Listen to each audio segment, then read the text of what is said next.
All right, today we got the big leaf rhododendron, mid-June. After it flowers, this is when you want to prune it. So usually people, they can deadhead it also, take the flower heads off. And when it's at the size you want it, you can always just prune off the new growth. But this unfortunately doesn't have a lot of new growth. Pretty overgrown and got burnt from last year's winter and drought. And so today we're going to do a little bit of a rejuvenation prune. Bring this back pretty hard. It's going to be like a 2 to 3 year process with how you cut it back. It's hard. Basically you want to create holes but don't cut it back completely. A renovational prune, this is a rejuvenation prune. Renovation prune is when you cut it, all of it back to like a stump or a foot or 2 feet or something like that across the board. But this we're going to take in sections and work it down.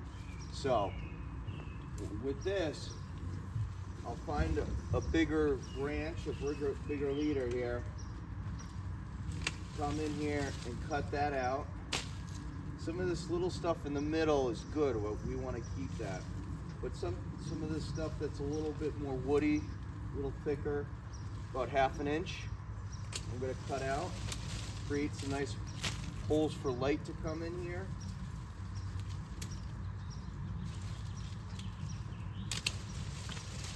Yeah, there is some decent light foliage in here. That's going to be good for the future. But just cutting some branches here.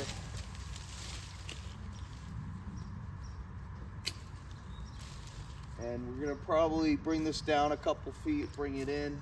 And the goal is to shrink it long term so it stays within the bed. And doesn't have to be super low because there's nothing above it, but we definitely want to reduce it so it's a little bit more manageable, a couple feet, and bring it in a couple feet long term and keep it like that. We're here inside of the rhododendron where I do most of my pruning in all plants.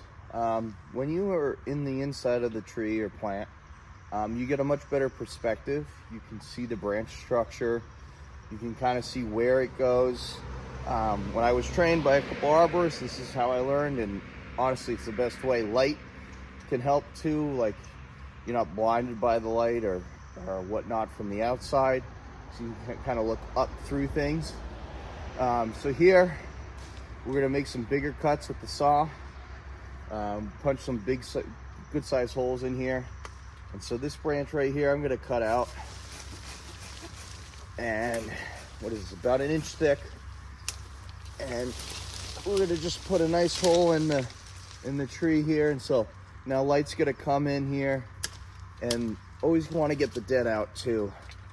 So light's gonna come through this hole now and find some dormant buds on these 2 branches and hopefully push out some growth.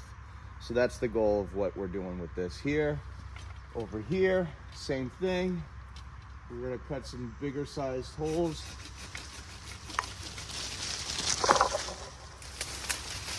There's one more there. Some nice light's going to come through.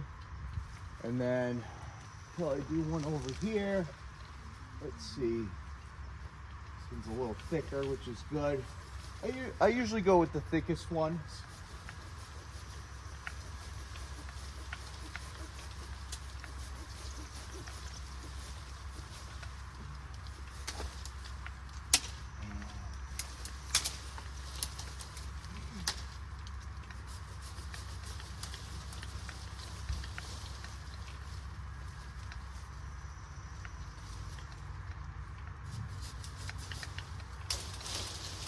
There you go. Yeah, that's gonna like let in some nice light and hit all these dormant buds that are up there.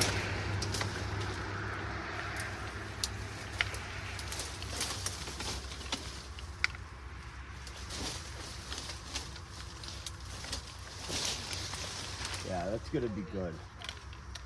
All right, and if you don't get the dead out, I notice things that are a lot closer in branch structure with dead.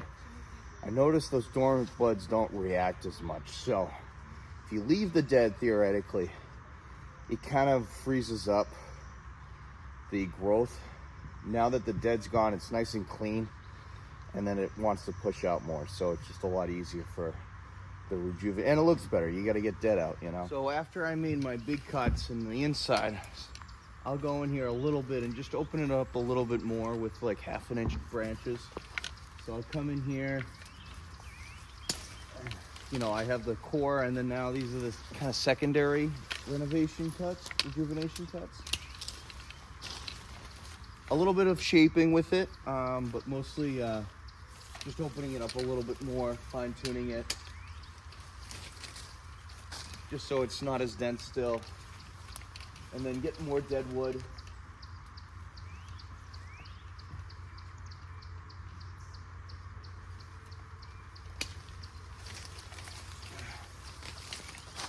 You know, this is a 3-year process, so like it's definitely gonna shock the customer. So definitely, I already talked to the homeowner here, and they okayed everything.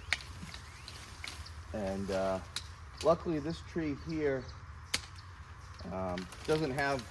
hasn't really been pruned ever. It doesn't look like it, so it's quite easy to prune it because you don't have any bad cuts or anything that's gonna throw you for a loop. But yeah, that's just the next step, getting some more of the dead wood out. And you can deadhead it too afterwards. You know, that's just more time. If you have time allowed, then that's great. If you don't, you can always get next time, but at least you get the pruning done here. And the next step is just fine tuning, cleaning up, and we'll look at the final results in a minute. All right, so we got our final masterpiece here. We did a little bit of deadheading, what we could reach. But yeah, you got some holes, nice holes, coming in from the top, coming in the sides, opening it up.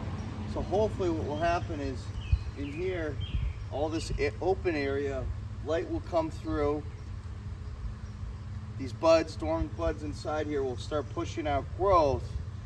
And then next year, we'll take some more of these bigger ones on the outside, cut those back so that that new growth comes forward, and then we'll have a stopping point somewhere in the middle.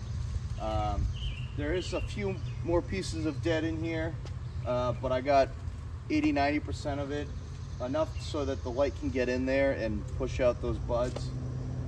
Obviously near the tips, there's gonna be a few more pieces. Not a big deal, you can get it next time.